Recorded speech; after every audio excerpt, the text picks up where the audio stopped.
yoga et endométriose, peut-on pratiquer les inversions? Donc c'est une des questions qui revient très souvent dès qu'on parle de yoga, de cycle menstruel et plus particulièrement d'endométriose. C'est ça, des inversions. Est-ce qu'on peut pratiquer? Vous êtes déjà posé la question. Est-ce qu'on peut pratiquer quand on a de l'endométriose? C'est vrai que c'est un sujet qui est très discuté quand même dans le milieu du yoga, où les avis peuvent parfois diverger, mais où se croisent à la fois aussi et s'entrecroisent la philosophie du yoga, de l'Ayurveda, peut-être des croyances qui sont aussi un petit peu anciennes et des observations qui peuvent être personnelles. Et on va croiser ça aussi avec des données scientifiques. Mais dans cette vidéo, on va essayer, je vais vous proposer un éclairage qui est à la fois de la tradition du yoga, de connaissances scientifiques ou d'études que l'on peut avoir, de mon expérience personnelle d'enseignement, d'accompagnement depuis 10 ans maintenant d'élèves qui ont de l'endométriose, comme moi. Et on va voir un petit peu aussi, et je vais vous proposer des questions de discernement qui vont pouvoir nous aider et nous guider à travers notre pratique et également notre enseignement de manière beaucoup plus éclairée. Et pour commencer, pour parler d'inversion, c'est qu'est-ce qu'une inversion aussi en yoga? Et dans notre contexte, on parle d'inversion quand une posture ou asana va placer l'utérus, le bassin, au-dessus du cœur. Et ça inclut les postures comme la chandelle, comme le poirier, Sirsanan, mais aussi les formes plus accessibles peut-être, ou des formes aussi que l'on pratique régulièrement dans un cours de yoga, comme la posture du chien tête en bas, ou encore Viparita Karani, avec les jambes contre le mur et les fessiers surélevés, le bassin surélevé. Et toutes ces postures vont modifier la direction de la gravité et le rapport habituel entre le bassin, l'utérus, mais aussi le diaphragme, le cœur et la tête, bien sûr. Ensuite, quelle est un petit peu cette vision traditionnelle aussi des inversions, déjà pendant les menstruations? On va placer aussi notre question dans ce contexte en amenant à la fois la vision plus traditionnelle du yoga et peut-être plus scientifique aussi, avec les données scientifiques que l'on a aujourd'hui. Et ensuite, on verra dans le cadre aussi de l'endométriose. Donc, dans la philosophie du yoga, les menstruations, elles sont gouvernées par Apanavayu. C'est un courant ou une énergie descendante vers le bas, vers l'extérieur, généralement, et qui est responsable de tout ce qui est élimination, que ce soit les urines, les selles et les menstruations, les règles. Et les inversions, elles inverseraient aussi ce mouvement naturel, ce courant naturel. Et c'est pourquoi aussi dans de nombreuses lignées et de nombreux maîtres aussi traditionnels, notamment dans l'école Iyengar ou BKS aussi, BKS Iyengar ou de l'Ashtanga Vinyasa Yoga, on déconseille les postures inversées durant les règles, voire même la pratique de yoga, d'asana durant les règles. Et lors d'un teacher training que j'ai suivi aussi récemment dans une école d'Hatha Yoga, c'est la plus ancienne en Inde, j'ai constaté aussi combien cette approche pouvait être à la fois respectée et appliquée. Et les pratiquantes qui avaient leur menstruation restaient dans la même salle de pratique, mais avaient une pratique qui était adaptée, voire simplement Shavasana ou autre, par rapport au programme aussi du jour. Donc il y avait quelque chose de différent. Et c'était particulièrement observé pendant les jours des flux les plus importants. Que l'on ait ou pas des douleurs, de l'endométriose ou autre, c'était vraiment cette adaptation qui a été faite pour toutes les pratiquantes qui étaient là.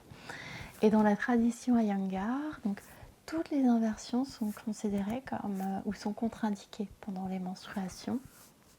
Donc elles ne devraient pas être pratiquées tant que les saignements, les menstruations ne sont pas terminées. Et j'ai une petite citation aussi de BKS Iyengar qui dit que si l'énergie du corps tend naturellement vers le bas, pourquoi aller la contrarier à ce moment-là? Et ça fait beaucoup de sens. C'est du bon sens aussi, et tout naturellement. C'est vrai qu'on a toujours cet alignement aussi avec les processus naturels dans notre corps, mais aussi en harmonie avec la nature. Donc il y a aussi cette observation, cette observance, ce principe aussi qui nous est proposé ici. Mais l'argument qui est avancé, il est à la fois philosophique et énergétique, parce que la muqueuse utérine, comme d'autres déchets du corps, finalement, elle est destinée à être éliminée. Bon, pourquoi aller et contrarier aussi ce phénomène naturel? Et c'est pour ça aussi que les enseignants en Iyengar mettent en garde contre, en tout cas lors de cette pratique, dans le but vraiment de préserver la qualité du cycle, du processus naturel, mais aussi des autres étapes du cycle menstruel et féminin à venir. Et dans l'Ashtanga Vinyasa Yoga, il est recommandé aussi de suspendre la pratique pendant les 3 premiers jours des règles, là où le flux normalement est le plus important. Et c'est ce qu'on appelle aussi parfois le Ladies Holiday. Et c'est vraiment une pause. Donc on se met, ça peut être aussi un moment apprécié durant le mois, où on a une pause qui est envisagée comme cette période nécessaire aussi de repos et de respect du cycle naturel.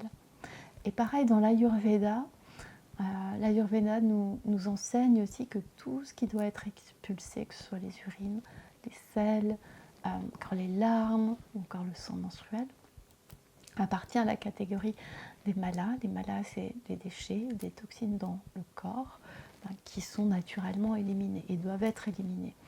Et leur rétention est considérée aussi comme source de déséquilibre, potentiellement de symptômes ou encore de possibles maladies. Selon cette logique, les inversions elles viendraient aussi contrarier le mouvement naturel du flux menstruel, le ralentir ou l'entraver. Et c'est pour ça qu'il est recommandé aussi de rester en repos, de ne pas trop en demander au niveau de l'énergie aussi et d'efforts au niveau pour le corps, et d'éviter les inversions.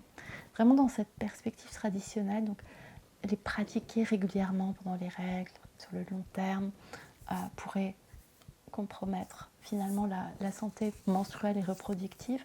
Et on est vraiment dans une position qui est préventive et de mise en avant à la fois du repos, du respect, du mouvement naturel, du cycle menstruel, de notre nature cyclique. On fait partie aussi de la nature, et c'est de respecter aussi ces cycles naturels qui s'opèrent. Et là, on a vu un petit peu le point de vue traditionnel. On va passer maintenant au point de vue peut-être plus de la physiologie, de ce que nous disent les études que l'on peut avoir à notre disposition, qui sont parfois pas forcément non plus extensives. Et alors, les intégrations qui peuvent se faire sur la pratique des inversions, c'est peut-être lié aussi au fait des menstruations rétrogrades. Et c'est lorsque le sang menstruel reflue vers les trompes de Fallope au lieu de s'évacuer par le col de l'utérus. Et ce sang menstruel peut aller vraiment vers des endroits où il ne devrait pas aller. Et je vais en reparler un petit peu après. Et cette hypothèse, elle a longtemps été reliée à l'endométriose, où on pensait qu'il y avait la théorie des menstruations rétrogrades qui disait que finalement ce serait du fait de ce reflux que pourrait se développer l'endométriose. Depuis, il y a eu certaines études, il y a aussi d'autres théories qui sont avancées, et l'endométriose est complexe et multifactorielle. Ça doit être encore vraiment étudié. Et puis il y a des facteurs immunitaires, inflammatoires, génétiques, hormonaux, environnementaux. Donc il y a différents autres facteurs qui rentrent, et d'autres théories aussi, de développement de l'endométriose qui sont là. Mais en tout cas, si on en revient à aux menstruations rétrogrades, les recherches montrent aujourd'hui aussi qu'il y aurait près de 90% des femmes qui connaissent un certain reflux menstruel, qu'elles fassent ou non des inversions d'ailleurs. Et il y a seulement, entre guillemets seulement, parce que c'est plus de 2 millions de femmes en France, mais 10% qui développeraient une endométriose. Donc avec ces chiffres, l'interprétation est de dire que les menstruations rétrogrades ou encore les inversions ne provoquent pas ou n'amènent pas au développement de l'endométriose. Pourquoi ? Parce qu'il y a 90%, ça existe pour 90% des femmes, qu'elles fassent des inversions ou pas, et il y a 10% de femmes qui développent une endométriose et pas 90%. Et une autre explication est que le sang menstruel, il est évacué par les contractions utérines et non la position dans laquelle se pose est le corps, donc par rapport à la gravité. Et même en apesanteur, les astronautes continuent aussi à menstruer normalement. Et ça montrerait aussi que l'écoulement ne dépend pas uniquement de la position de notre corps dans l'espace et de la gravité ou de la non-gravité, mais bien des contractions utérines. Donc voilà un petit peu pour les explications plus scientifiques que l'on a.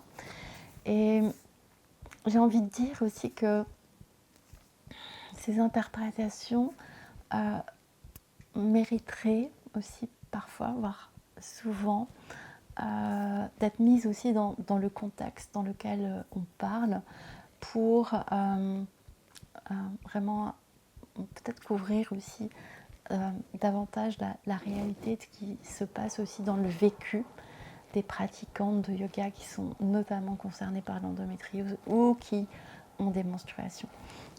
Donc on sait bien que le corps sait très bien ce qu'il a à faire, il est plus intelligent que nous et il va réguler certaines choses aussi. Beaucoup de fonctions dans notre corps sont qu'on doit y penser. Mais c'est vrai qu'on peut, nous aussi, des fois, par nos actions, nos comportements, aussi par on peut peut-être lui en demander un petit peu trop, un petit peu plus, le solliciter. Et on pourrait aussi un petit peu plus le soutenir dans certaines phases. Mais juste pour revenir par rapport à ces contractions utérines aussi, donc elles permettent certes de libérer l'endomètre qui est désagrégé lors des menstruations, mais dans le cadre de l'endométriose, finalement,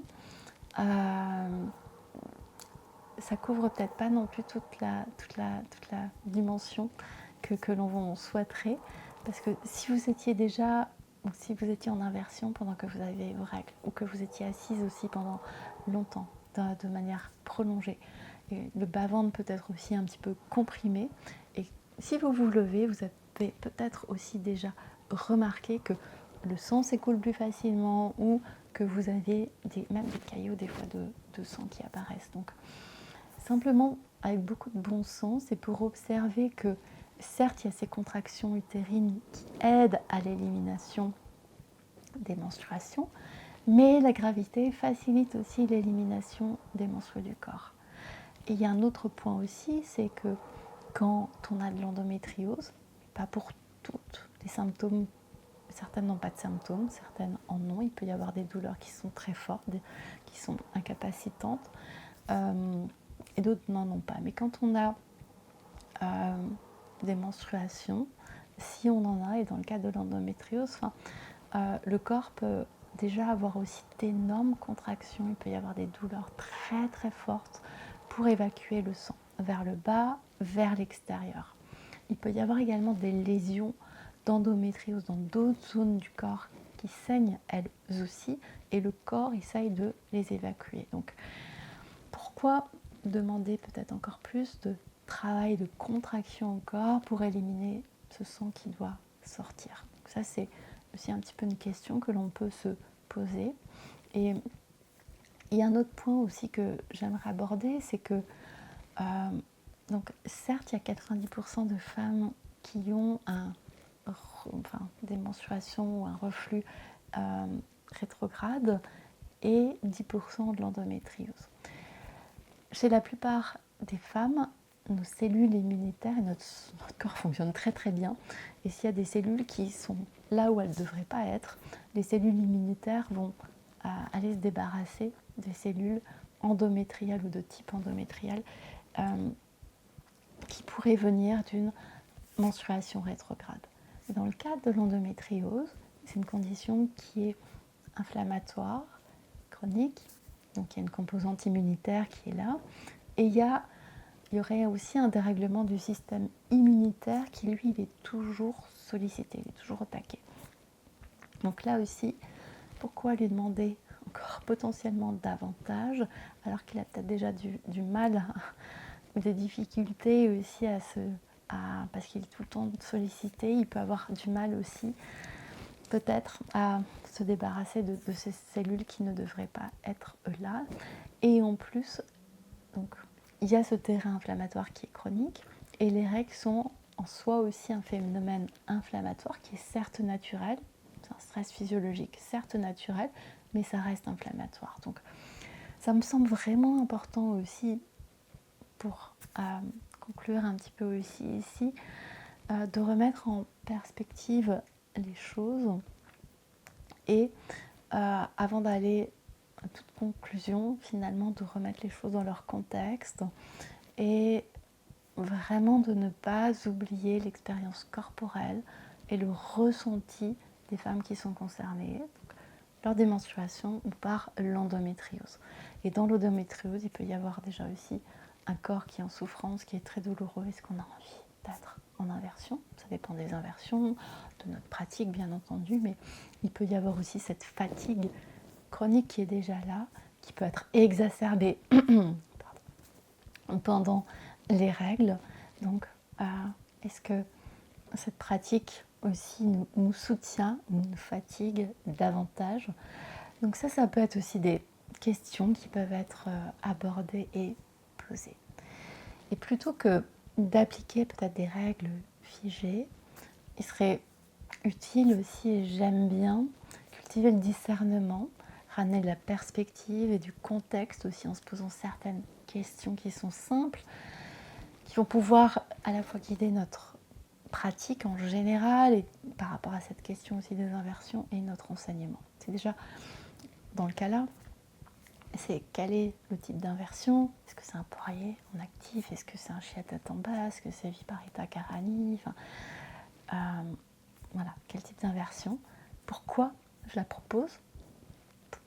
Voilà, avec quelle intention claire? Quels sont les mécanismes aussi physiologiques du psyché, émotionnel ou encore énergétique qui soutiennent aussi ce choix?